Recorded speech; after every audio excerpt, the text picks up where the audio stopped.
Fast, Working Walls by Lindsay Deisher. Working walls are something that I'm very familiar with. A few years ago, I started to grow a passion for design thinking and the rapid hands-on process it presents. Having this previous experience allowed me to identify a couple key objectives prior to starting my walls. First, I wanted to utilize primary and secondary research to help uncover key connections and opportunities. Second, I wanted to work through various brainstorming techniques to further my concept development. These techniques included mind mapping, experience reviews, image collection, a sample scenario, and more. Starting with all of the research I've conducted to date, my working walls have evolved greatly and become more specifically targeted to the product and experience I'm envisioning. First, I started to gather key pieces of information from my primary and secondary research in the form of quotes. Some of these are bits of information from readings or articles, and others are direct quotes from my interviews. After weeding through the plethora of quotes I had collected, I left only the handful that felt absolutely crucial to my research. Next, I examined the tire industry. I wanted to understand the colored tire products currently on the market and also the fundamentals of tire structure.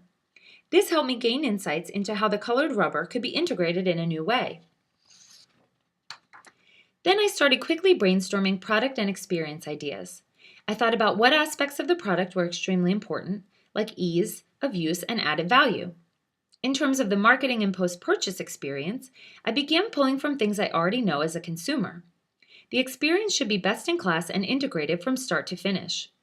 The purchase should not be the end of the experience.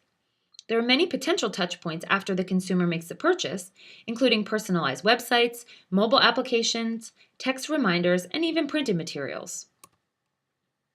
After thinking about the possibilities for the overall consumer experience, I decided to do some research on other best-in-class experiences.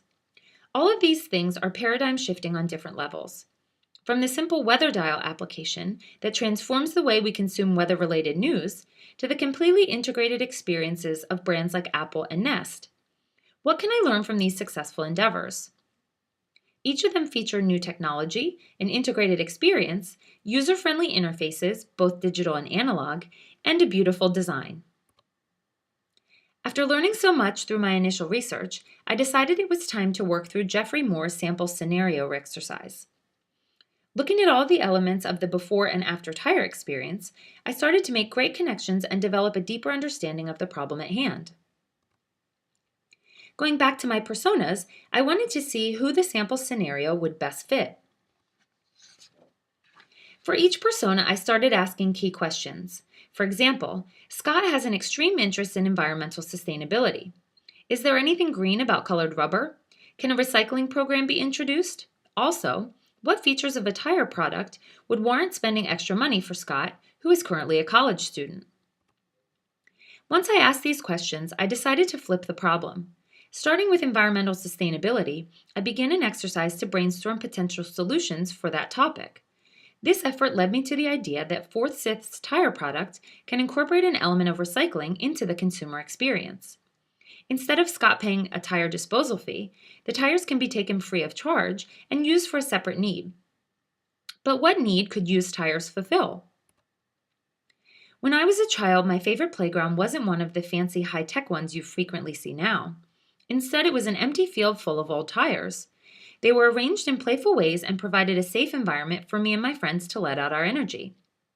Why not repurpose the used tires to improve communities and provide an escape for children and their families? This led me to research potential ideas for how the tires can be used in this application. Thinking even deeper, can the consumer select which community project they'd like their tires to contribute to? This would provide an emotional connection and added sense of purpose to an otherwise mundane commodity item.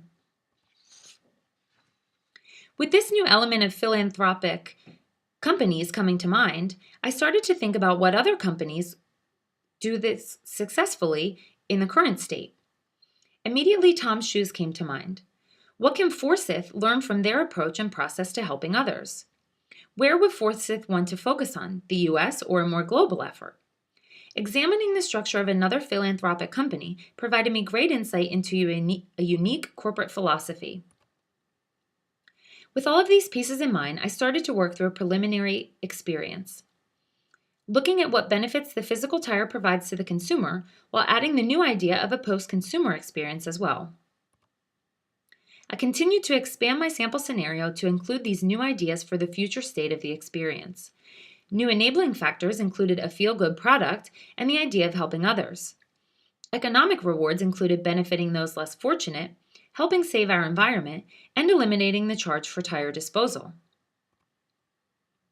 After exploring my working wall, my target consumer continued to evolve. Based on my work to date, the audience for Forsyth's new product is someone who lacks knowledge and expertise in tire maintenance, places high importance on the safety and upkeep of a vehicle, and seeks out companies that support sustainable efforts. Looking at the 4 characters I had developed, I examined the evolved target consumer against the specific attributes I had given each persona. It is clear that 2 personas are becoming negative personas. Christopher's expertise leads me to believe that he wouldn't be willing to spend additional money on a product that he already completely understands. And while Stacy puts high importance on safety, she already has a working understanding of tire maintenance and lives on a strict budget in retirement. This leaves Susan and Scott as 2 pieces of the target audience. Susan is a busy working professional that is seeking help with understanding how to maintain her tires. She recognizes the safety that tires bring to her life. She is also willing to pay for additional services and benefits when she feels they fit her needs. The added safety and functionality and experience offerings around this new product are definitely areas where Susan would be interested. New questions to address about Susan include how and if to get her engaged in the philanthropic side of the product and what specific needs she has around education. Scott is very different than Susan, but they share a lack of knowledge around tires.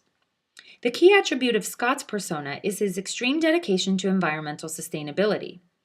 Even as a struggling college student, he's willing to spend extra money for green alternatives. The recycling program that this product will offer will be a huge differentiator in the tire marketplace for Scott. However, there's a fine line between what he can and can't afford. Also, how are his education needs different, if at all, from Susan's? Further research will need to be done in order to identify ways to best reach both Scott and Susan and meet their unique needs. In conclusion, this process was extremely helpful for me. It helped me organize my research so that I could identify connections, problems, and areas of opportunity. As next steps, I will be continuing to conduct research as I answer new questions about the key consumers and build upon the holistic product experience. Thank you for your time and attention. Please reach out if you have any questions or comments.